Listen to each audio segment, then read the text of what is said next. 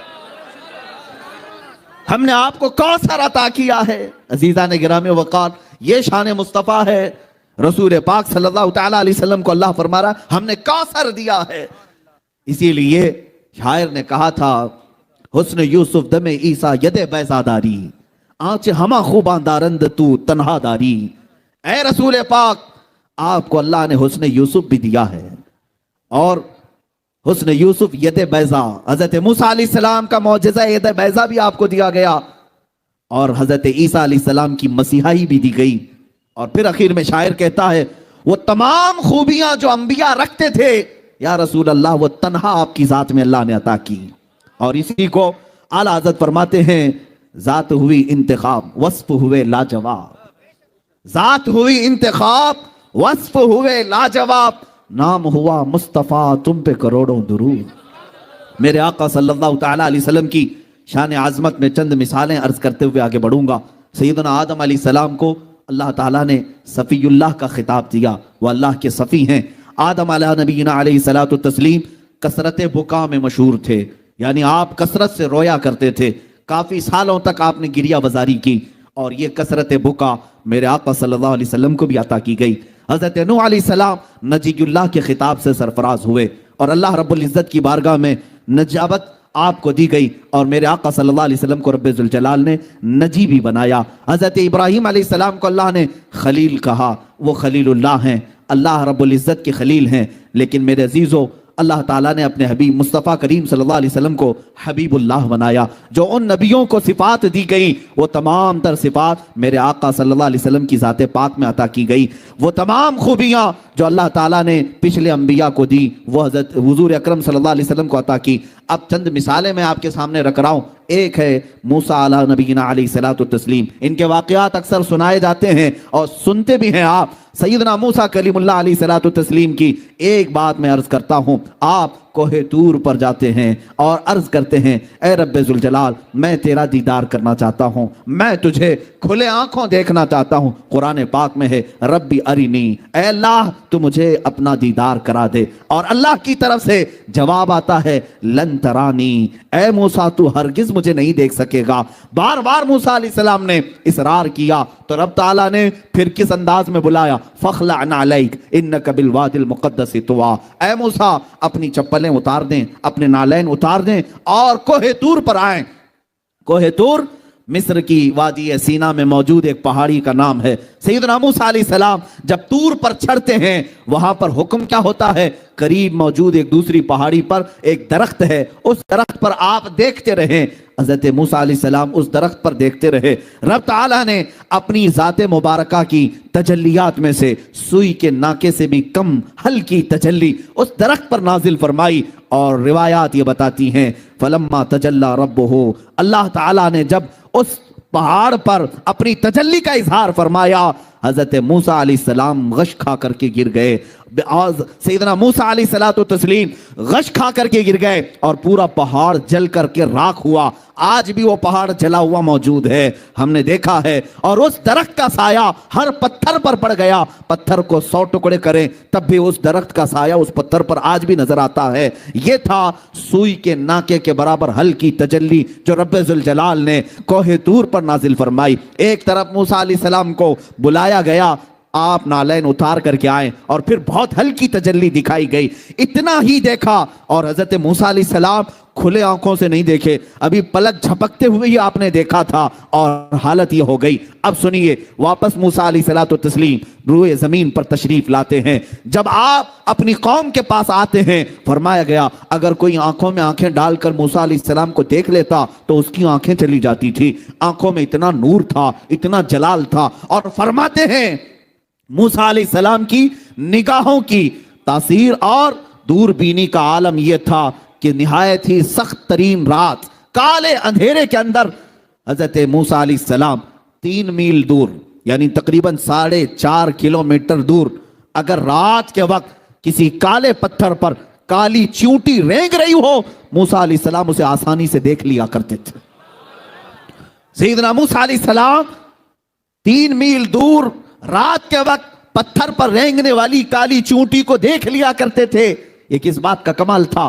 کوہ طور پر جو ہلکی سی تجلی آپ نے دیکھی تھی، یہ شان موسیٰ ہے۔ اب آؤ 26 رجب کی وہ تاریخ یاد کرو جب شب معراج ہوتی ہے، میرے آقا صلی اللہ تعالیٰ علیہ وسلم کو آسمانوں پر بلایا جاتا ہے، کس شان سے؟ جبرائیل کو اتارا گیا اور حکم دیا گیا اے جبرائیل جاؤ اپنی پیشانی کو مصطفیٰ کے تلووں سے لگاؤ، اور ان کی پیشانی کی ٹھنڈک پا کر میرے آقا صلی اللہ علیہ وسلم بیدار ہوئے، اور پھر کہا گیا یا رسول اللہ آسمانوں پر آپ کو بلایا جا رہا ہے اور رب ذوالجلال آپ کو اپنے قرب کی منزلیں عطا کرتا ہے۔ حضرت جبرائیل کے ساتھ میرے مصطفیٰ کی شان سے گئے، اس طرح سے نہیں کہ آپ کو چپل اتارنے کا حکم آیا ہو، آپ سے کہا گیا ہو کہ نالین اتاریں، بلکہ یوں حکم ہوا کہ آپ کے لیے براق سواری بھی بھیجی گئی اور پھر اس پر بٹھایا بھی گیا، اور مصطفیٰ کریم صلی اللہ علیہ وسلم کو حرم کعبہ میں پہلے لے جایا گیا، زمزم سے آپ کے سینے مبارکہ کو دھویا گیا، اس کے بعد بیت المقدس کی سرزمین پر لایا گیا،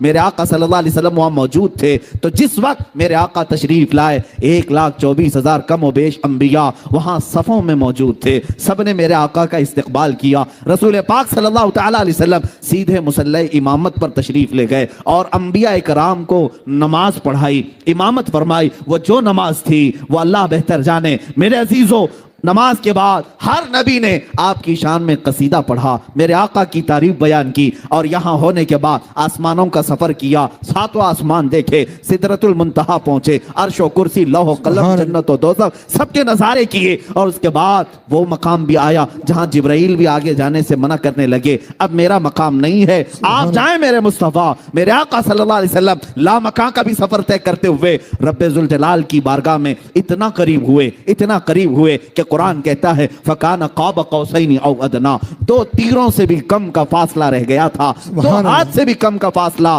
رہ گیا تھا رب ذوالجلال کی بارگاہ میں۔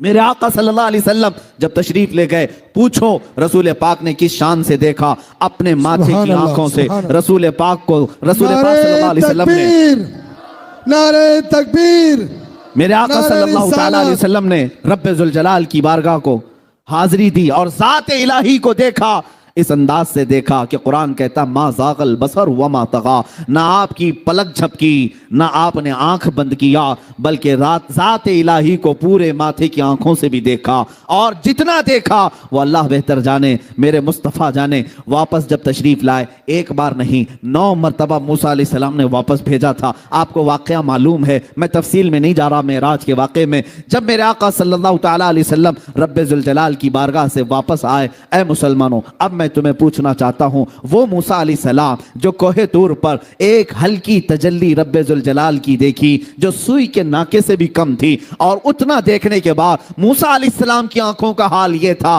کہ وہ 3 میل دور رات کے وقت کسی پتھر پر رینگنے والی چونٹی کو دیکھ لیا کرتے تھے۔ اب مجھے بتاؤ نگاہ مصطفیٰ کا حال کیا ہوگا، جنہوں نے تجلی نہیں، کوئی ذرہ نہیں، بلکہ پورے ذات خداوندی کو دیکھا، اور اللہ رب العزت کی ذات کو دیکھ کر کے واپس جب میرے آقا تشریف لائے، اب مجھے بتاؤ نگاہ مصطفیٰ کا حال کیا ہوگا؟ کیا کوئی ذرہ چھپا ہوگا میرے مصطفیٰ کی نگاہوں سے؟ کیا کوئی تن